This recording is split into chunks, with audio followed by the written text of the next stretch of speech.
Welcome to the Cyber Center for Biblical Studies. Hi, my name is Herb Bateman. Today we want to look at a book that is going to really be geared for a student audience or a pastor that is versed in New Testament Greek. It's entitled The New Reader's Lexicon of the Greek New Testament.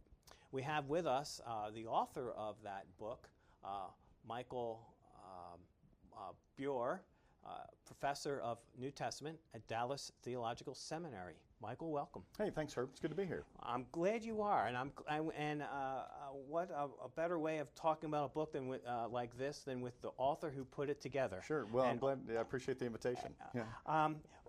So, you know, what would you tell me? What's the thesis of this book? Okay. What's the purpose of it? Well, anybody who's been anywhere near a seminary has taken a Greek class. And anybody who's taken a Greek class has had to learn vocabulary. And that's one of the biggest problems that people have when they come to reading the New Testament. There's just lots of vocabulary that you've got to learn.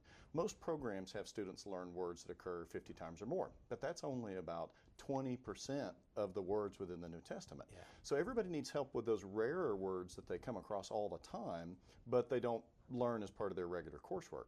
So what this book does is show you in canonical order what those words are. So for example, you're translating out of Philippians. You can have our book open to Philippians, and it'll show you verse by verse what those rare words are with definitions and other information so that you can process it, know it in context, but also get a start maybe on word studies or knowing the word a little bit more broadly in the author. Okay, so let's think about this in an example format. Sure.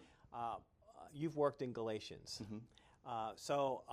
And you have a book on translating,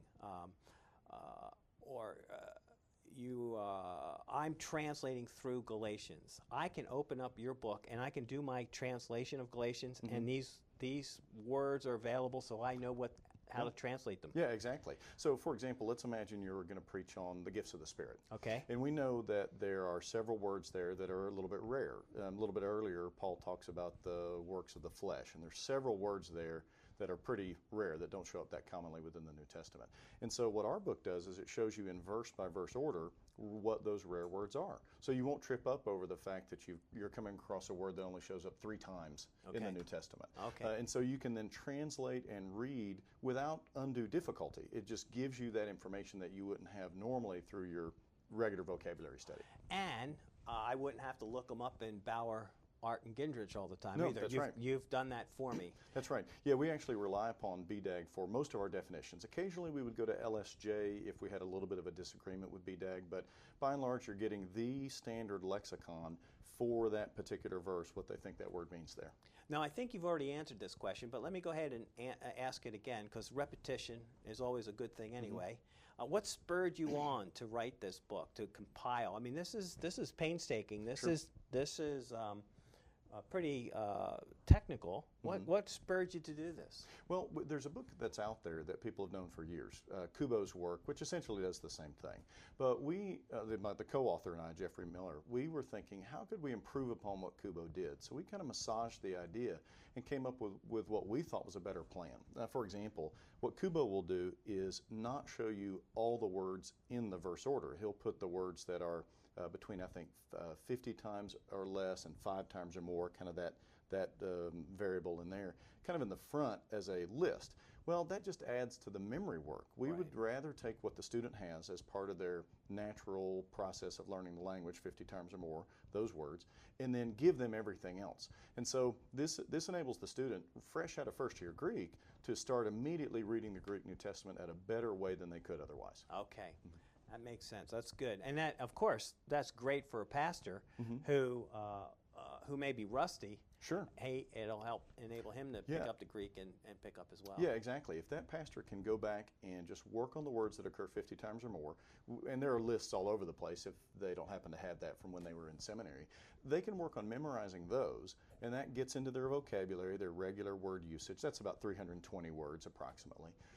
Then they can use our text for all those other rare words. And so it just saves them the heavy lifting of going to BDAG all the time or having to memorize even more words. Okay. And so, but predominantly you're focusing on a student, but a pastor can make use of this as well. Oh, yeah, most definitely. Okay. In fact, we would say more broadly, it's anybody who's interested in reading the New Testament. Okay. And most every student has that general vocabulary, and this allows them to work on that special vocabulary. Okay. Now, having written books myself, though, you know, you get into it and you finish it and you say, "Gee, I wish I did this," or "Gee, I wish I did that." Do you have any of those as you think back on this work? Is there something in there you say, "I just wish I had a little more time or a little more space, I would have done yacht or yacht"? Well, a couple of things we did do kind of push in that direction.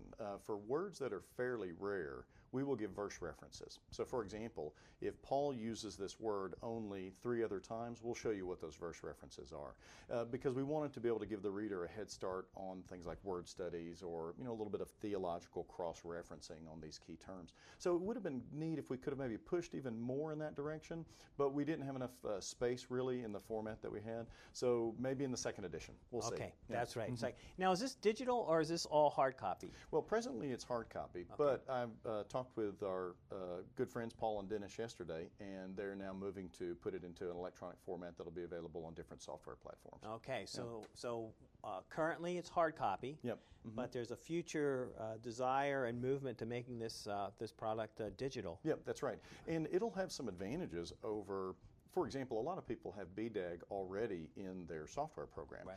But that's a lot of information to Right. process. And so this gives you a digestible snippet drawn from BDAG, but put within a more digestible format, if you will. So it'll be a good, I think, midway point between using BDAG full out versus just having a gloss of the word. It kind of gives you an intermediate good bit of information that'll help you process what the word is doing. Okay, and let me wrap this up with a closing question. And I think, once again, you've already alluded to an answer for this, but we'll just do it again. What other works are out there? You mentioned Kubo. That's an older work. Right. We also have BDAG, Bauer, Art, and Gindrich, or Bauer, Danker, Art, and Gindrich, that exist.